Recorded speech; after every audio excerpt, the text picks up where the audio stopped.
Etching, swelling, redness जो है वहां पर डेवलप, इचिंग, स्वेलिंग जो है वहां पर डेवलप होने लगता है, इरिटेशन होने लगता है, जिसको हम लोग कहते हैं कैंडिएसिस। अब देखते हैं कि कैंडिएसिस का पॉजिटिव एजेंट क्या क्या है। तो कैंडिएसिस का जो पॉजिटिव एजेंट है, जिसको हम लोग कैंडिडा एल्बिकेंस कहते हैं। फंगस तो बहुत तरह के हैं, लेकिन ये जो कैंडिएसिस डिजीज प्रोड्यूस करने वाला जो फंगस है उसको हम लोग कैंडिडा एल्बिकेंस के नाम से जानते हैं। अब ये जो कैंडिडा एल्बिकेंस है वो ह्यूमन बॉडी के किस किस साइट पर डिजीज प्रोड्यूस करता है, तो साइट देखते हैं हम लोग। मोस्ट कॉमन जो है ये मोस्ट कॉमन डिजीज जो प्रोड्यूस करता है वो है ओरल कैविटी। ये मोस्ट कॉमन जो डिजीज का जो प्रोड्यूस करता है वो है आपका ओरल कैविटी। तो ये ओरल कैविटी में जो है या माउथ में जो है ये बहुत ज्यादा डिजीज प्रोड्यूस करता है, खास करके उन बच्चों में, खास करके specially children, unwashed mouth and ET tube. Unwashed mouth या ईटी ट्यूब जो यूज कर रहे हैं, उनको लंबे समय से पेशेंट को लगा होता है इंडोट्रैकियल ट्यूब, उनमें ये बहुत ज्यादा होने की संभावना होती है। अदर साइड देखते हैं जैसे फेरिंग्स पे अटैक करता है, ये ओसोफेगस पे डिजीज प्रोड्यूस करेगा, जेनाइटल एरिया में भी डिजीज प्रोड्यूस करता है, एनस में डिजीज प्रोड्यूस करता है, नेल पर ये डिजीज प्रोड्यूस करता है एंड स्किन पर ये डिजीज प्रोड्यूस करता है। अब हम बात करते हैं कि आगे, ये तो हम साइट देखे हैं। अब कहता है कि ये जो कैंडिएसिस डिजीज है जो फंगस की वजह से हुआ है, कैंडिडा एल्बिकेंस की वजह से, वो कौन कौन से डिजीज प्रोड्यूस करता है। तो हम देखे हैं कि माउथ में होता है, तो माउथ में जब होगा तो उसको हम लोग ओरल थ्रस्ट के नाम से जानते हैं। जब इस फंगस का अटैक माउथ में या mucus membrane of oral cavity में होता है, उसको हम लोग ओरल थ्रस्ट के नाम से जानते हैं। जब ये स्किन पे होता है, स्किन पर होता है, तो इसको हम लोग कहते हैं क्यूटेनियस कैंडिएसिस। जब यह फंगस कैंडिडा एल्बिकेंस जब स्किन पर डिजीज प्रोड्यूस करता है, तब उसको हम लोग कहते हैं क्यूटेनियस कैंडिएसिस के नाम से जानते हैं। उसके बाद जो है कि जब ये फीमेल जेनाइटल ऑर्गन में जो डिजीज प्रोड्यूस करता है, या वेजाइना में जो कि क्रोनिक सर्वेसाइटिस या क्रोनिक लिकोरिया प्रोड्यूस करता है, तो वहां पर हम इसको कहते हैं वेजाइनल कैंडिएसिस के नाम से जानते हैं। नेल पर जो है, जब ये नेल पर ये डिजीज प्रोड्यूस करता है कैंडिडा एल्बिकेंस, उसको हम लोग कहते हैं ओन्कोमाइकोसिस के नाम से हम लोग जानते हैं। और जब ये ओसोफेगस में डिजीज प्रोड्यूस करता है, तो हम लोग कहते हैं ओसोफेजियल कैंडिएसिस।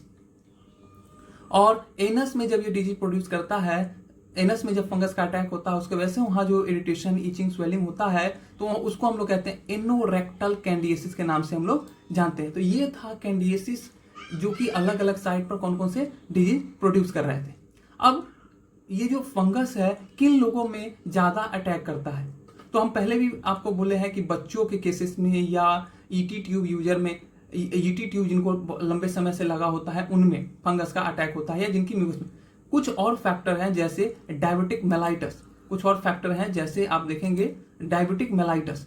अब डायबिटिक वाले पेशेंट में, जो डायबिटिक पेशेंट हैं उनमें, डायबिटिक मेलाइटस वाले पेशेंट में, या जिनकी डायबिटिक मेलाइटस में क्या होता है कि जो ब्लड में ग्लूकोज का लेवल बढ़ने की वजह से जो ब्लड है वो स्टिकी नेचर का हो जाता है, और ग्लूकोज के ज्यादा होने की वजह से, ग्लूकोज अगर जिस एरिया में ज्यादा है तो वहां पर बैक्टीरिया का ग्रोथ और फंगस का ग्रोथ बढ़ जाता है।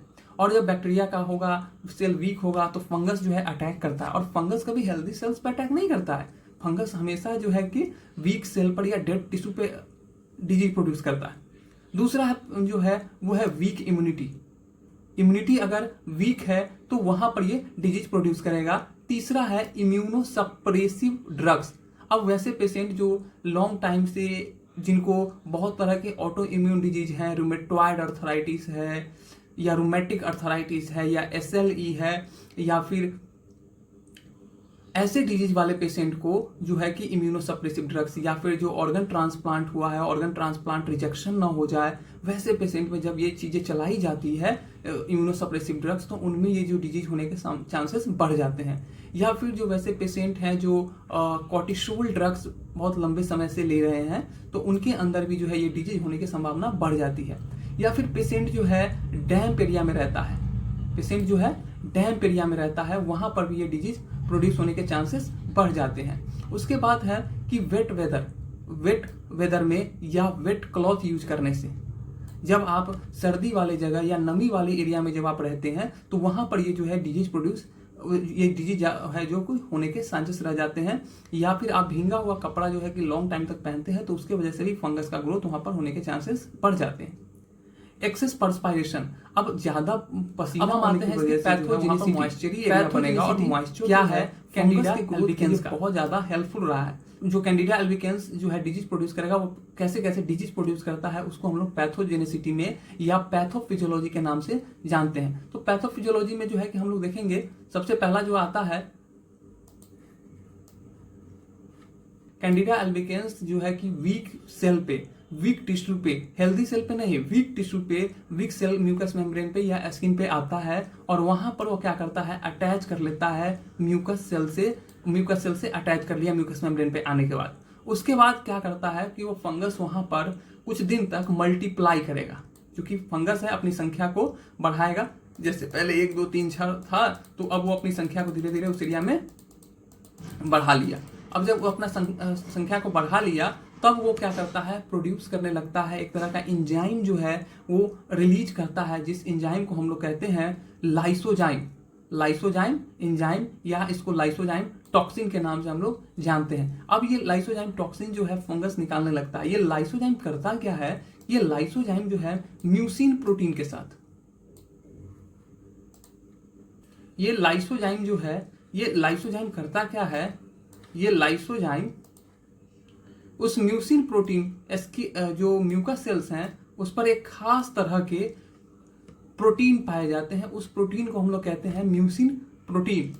हर एक म्यूकस सेल में एक खास तरह की प्रोटीन पाई जाती है, उसको हम लोग रिएक्ट करता है lysozyme react with mucin protein. अब ये म्यूसिन प्रोटीन के साथ रिएक्ट कर जाएगा और म्यूसिन प्रोटीन क्या होगा कि mucin protein then mucin protein coagulate. अब क्या हुआ कि म्यूसिन प्रोटीन जो है कि कोगुलेट होगा। अब जब ये म्यूकस जो म्यूसिन प्रोटीन था वो कोगुलेट होने के बाद डिपोजिट होने लगेगा उसी म्यूकस लेयर पे, वहीं पर डिपोजिट होने लगेगा और अपीयरेंस करेगा म्यूकस मेम्ब्रेन पर होने के बाद। अपीयरेंस जो है व्हाइट कलर का होता है और प्रोड्यूस करता है व्हाइट कलर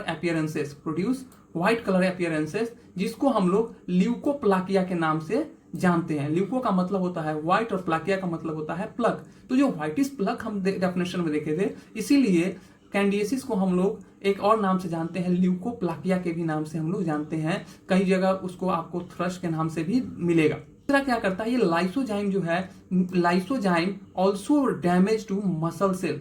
ये लाइसोजाइम जो है मसल सेल को डैमेज करता है, इरिटेट करता है, डैमेज कर देता है। क्या क्या है, तो इसका सिम्टम जो है, सबसे पहला जो इसका हम सिम्टम देखेंगे वो है कि symptom develop according to the site. Symptom जो भी है इसका वो डेवलप करेगा according to site, mouth, pharynx and oesophagus. अब ये तीनों जगह का सिम्टम कॉमन सिम्टम आते हैं जो पेशेंट में आता है। पहला आता है टेस्ट लॉस। दूसरा जो सिम्टम आता है कि पेशेंट को किसी तरह के टेस्ट जो कुछ भी खा रहा है उसका पता नहीं लगेगा। दूसरा जो आता है वो डिफिकल्ट टंग मूवमेंट, टंग का मूवमेंट करने में पेशेंट को दिक्कत होती है। तीसरा है डिस्फेजिया और चौथा है ओडिनोफेजिया। साइन क्या मिलेंगे आपको, अगर माउथ में किसी को हो गया है, लिप में, टंग में, जो टंग है या माउथ के ओरल की जो म्यूकस लेयर की लाइनिंग है अगर उस पे है, पैलेट पे है, तो क्या साइन मिलेगा, तो वहां पर आपको व्हाइट कलर का एक प्लग जो है, व्हाइट कलर का कुछ दही के जैसे वहां पर जमा हुआ आपको दिखेगा, तो वो इसका साइन कहलाता है। उसके बाद हम देखते हैं जेनाइटल में, जेनाइटल सिम्टम देखते हैं। जेनाइटल ऑर्गन पर अगर ये कैंडिडियासिस हुआ है तो जेनाइटल में क्या क्या सिम्टम आते हैं, तो ईचिंग सबसे पहला जो है कि वहां पर ईचिंग प्रोड्यूस करेगा, माइल्ड ईचिंग होता है फंगस में। दूसरा है कि वहां से कुछ कुछ हो सकता है डिस्चार्ज हो रहा हो, और तीसरा है एट्रोफी होगा, खास करके atrophy of the genital organ in male genital में ईचिंग, डिस्चार्ज और एट्रोफी जो है ये मेल में सिम्टम आते हैं आपको। ये जो है ये मेल के सिम्टम है, ये मेल में सिम्टम आते हैं। फीमेल में क्या क्या सिम्टम आता है? फीमेल में जो है क्रोनिक सर्वसाइटिस, क्रोनिक लिकोरिया जो है कि डेवलप करता है। उसके बाद हम लोग देखते हैं कॉम्प्लिकेशन। इसका कॉम्प्लिकेशन क्या क्या आता है? इरिथ्रोप्लाक, इरिथ्रोप्लाक या इरिथ्रोप्लाकिया के भी नाम से जानते हैं कि इसका कॉम्प्लिकेशन ये है कि ये इरिथ्रोप्लाक बनाएगा, यानी कि रेड अपीयरेंसेस होने लगते हैं। वहां पर जो है कि एंजियोजेनेसिस प्रोसेस, एंजियोनियोजेनेसिस प्रोसेस जो है कि वहां पर नए नए ब्लड कैपिलरीज बनने लगते हैं, ब्लड वेसल्स बनने लगते हैं, उसको हम लोग कहते हैं एंजियोनियोजेनेसिस। वहां पर न्यू ब्लड वेसल्स का फॉर्मेशन होने लगता है। क्यों? क्योंकि वहां पर न्यूट्रिशन की सप्लाई बढ़ जाती है। और न्यूट्रिशन की सप्लाई बढ़ती क्यों है? तो ये एक क्लिनिकल साइन होता है जहां पर कि मैलिग्नेंसी की तरफ हो सकता है कि आपका जो ल्यूकोप्लाकिया है वो बढ़ रहा हो। दूसरा कि वो मैलिग्नेंट सेल ग्रोथ कर जाएगा आगे, अगर erythroplakia convert to malignant cell growth. पहले leukoplakia convert into erythroplakia, erythroplakia then convert into malignant cell growth. Third जो है कि वहां पर वीक होने की वजह से और चीजों का इन्फेक्शन फैल सकता है, जैसे बैक्टीरिया का इन्फेक्शन हो सकता है, वायरस का इन्फेक्शन हो सकता है, तो ये सब चीज वहां पर होगा। अब आते हैं कि कैंडिडियासिस में हम लोग इन्वेस्टिगेशन क्या करते हैं। कैंडिडियासिस में हम लोग जांच क्या कराएंगे? तो कैंडिडियासिस में जो जांच है वो माइक्रोस्कोपिक एग्जामिन ऑफ लीजन, जो भी लीजन है जहां पर भी व्हाइट प्लग बने हैं ना, उस लीजन को ले लेना है और उसको जब हम माइक्रोस्कोप से देखते हैं तो माइक्रोस्कोप में हमको ओवल शेप फंगस दिखाई देता है। दूसरा है कि टीएलसी, दूसरा जो आप जांच कराएंगे वो है टीएलसी और डीएलसी। डीएलसी यानी कि total leucocyte count and differential leucocyte count कराएंगे। टोटल ल्यूकोसाइट काउंट कराएंगे तो वो हमको बढ़ा हुआ मिलेगा, टोटल ल्यूकोसाइट काउंट हमारा बढ़ा हुआ मिलेगा। और डीएलसी में स्नोफिलिया यानी कि स्नोफिल, कोई भी फंगस के केस में या पैरासाइट के केस में जो है हमारा स्नोफिल बढ़ता है। उसके बाद हम लोग देखते हैं कि इन्वेस्टिगेशन करा लिया, अब इसका इलाज क्या है, ट्रीटमेंट कैसे करेंगे।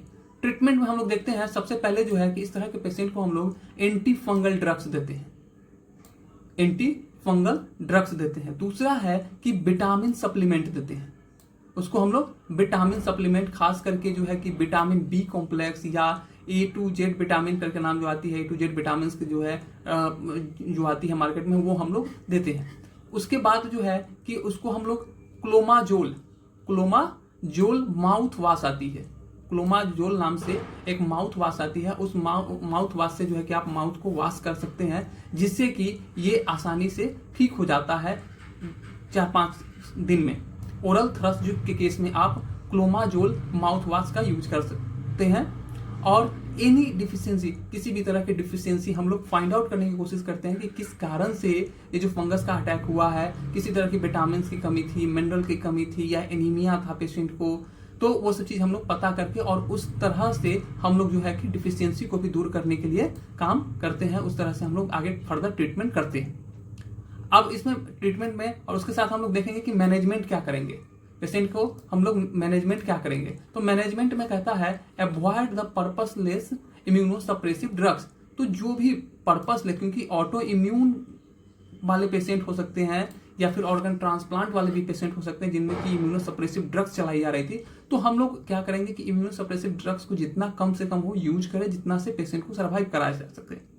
दूसरा है कि जिस एरिया में ये फंगस का अटैक है, मान लीजिए स्किन पे है, तो उस स्किन के एरिया को हम लोग को साफ रखना है, क्लीन रखना है। माउथ में है तो जो माउथ वॉश है उससे बार बार उसको वॉश कराना है और उसको क्लीन करना है, उसको ड्राई रखने की कोशिश करना है स्किन को। या फिर जेनाइटल ऑर्गन में हुआ है तो जेनाइटल ऑर्गन में हम लोग क्या करते हैं कि फंगस का जो है कि ज्यादा ग्रोथ ना हो, उसके लिए हम उस एरिया को ड्राई क्लीन रखने की कोशिश करते हैं, यानी कि हम लोग हाइजीन मेंटेन करेंगे। हाइजीन मेंटेन करने के लिए जो है कि हम लोग प्रॉपर जो है एसिड सोप से जो है कि उसको वॉश करवाएंगे और उसको साफ करवाएंगे। तो उसके बाद है कि पेशेंट को हम लोग बोलेंगे, पेशेंट को जो है कि हम लोग कॉटन क्लॉथ यूज करने के लिए कहते हैं। कॉटन क्लॉथ जो है आपको यूज करना होगा, कॉटन क्लॉथ जो है कि यूज करना होता है ताकि फंगस, क्योंकि जो अदर टाइप के क्लॉथ है उसमें फंगस से आपको इचिंग जो है कि बढ़ सकता है, वहां पर जो है कि दिक्कत हो सकती है। तो हम लोग कॉटन कपड़ा जो है कि यूज करने के लिए कहते हैं। उसके बाद जो है कि यूज एंटी फंगल क्रीम, मान लीजिए कि स्किन पे हुआ है तो वहां पर हम लोग एंटी फंगल क्रीम भी प्रिस्क्राइब करते हैं जिससे कि वो थोड़ा सा जल्दी ठीक हो जाए। उसके साथ साथ है अगर माउथ में है तो हम लोग वार्म वाटर जो है, वार्म वाटर से जो है कि माउथ को वॉश कराते हैं और पेशेंट को जो है कि प्रोटीन रिच डाइट लेने के लिए हम लोग सजेशन देते हैं, यानी कि पेशेंट को जो है कि प्रोटीन रिच डाइट हम लोग लेने के लिए बोलते हैं। तो ये था हमारा मैनेजमेंट ट्रीटमेंट।